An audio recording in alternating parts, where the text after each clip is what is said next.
Morning. Morning. Today is Wednesday, May 20th, and we'll be reading Acts chapter 12. All right. So we're about to read chapter 12. You have yours. Yes, we have the birds. Are you finding your spot there, Nathaniel? Yes. And you have your Sonic shirt again. Matthew? Yes. You have your spot? Yes, I do have my foot. All right. So we're going to read about Peter. Oh, wait. You have 12? The 12 there? Here. All right. Thank you. Oh, and you have your picture over there. Thank you. All right. Chapter 12. Find your spot. Peter's miraculous escape from prison. During this period, King Herod incited persecution against the church, causing great harm to the believers. He even had the apostles Jacob, John's brother, beheaded. Or the apostle Jacob. Yeah. When Herod realized how much this pleased the Jewish leaders, he had Peter arrested and thrown into prison during the feast of Passover. 16 soldiers were assigned to guard him until Herod could bring him to public trial immediately after the Passover celebrations were over. 16. The church went into a season of intense intercession, asking God to free him. The night before Herod planned to bring him to trial, he made sure that Peter was securely bound with 2 chains. Peter was sound asleep between 2 soldiers, with additional guards stationed outside his cell door, when all at once an angel of the Lord appeared, filling his prison cell with a brilliant light.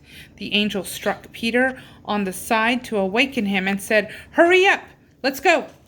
Instantly, the chains fell off his wrists. The angel told him, "Get dressed, put on your sandals, bring your cloak, and follow me." Peter quickly left the cell to follow and followed the angel, even though he thought it was only a dream or a vision, for it seemed unreal. He couldn't believe it was really happening. They walked unseen past the first guard post and then the second before coming to the iron gate that leads to the city. And the gate swung open all by itself right in front of them. They went out into the city and were walking down a narrow street when all of a sudden the angel disappeared. That's when Peter realized that he wasn't having a dream. He said to himself, "This is really happening. The Lord sent his angel to rescue me from the clutches of Herod and from what the Jewish leaders planned to do to me." When he realized this, he decided to go to the home of Mary and her son, John Mark. The house was filled with people praying. When he knocked on the door of the courtyard, to the courtyard, a young servant girl named Rose got up to see who it was.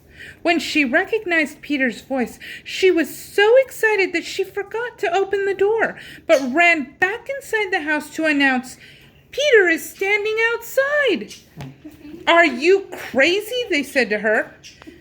But when she kept insisting, they answered, "Well, it must be his angel."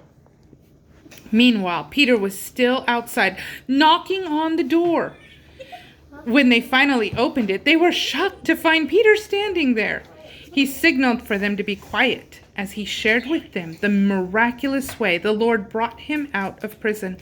Before he left, he said, "Make sure you let Jacob and all the other believers know what has happened." At the first sign of daylight, the prison guards were in a tremendous uproar about Peter's disappearance. Herod ordered a thorough search for him, but no one could find him. After he interrogated the guards, he ordered them executed. That means killed. No, it's not funny. Then Herod left the province of Judea for Caesarea and stayed there for a period of time. Now, during those days, Herod was engaged in a violent dispute with the people of Tyre and Sidon.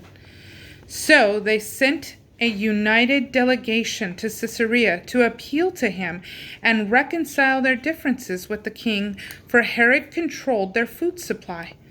First, they enlisted the support of his trusted personal assistant, Blastus, who secured them an appointment with the king.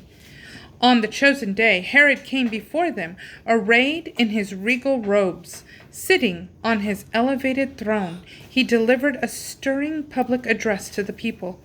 In its conclusion, the people gave him a round of applause. The crowd shouted, "These are the words of a god, not a man."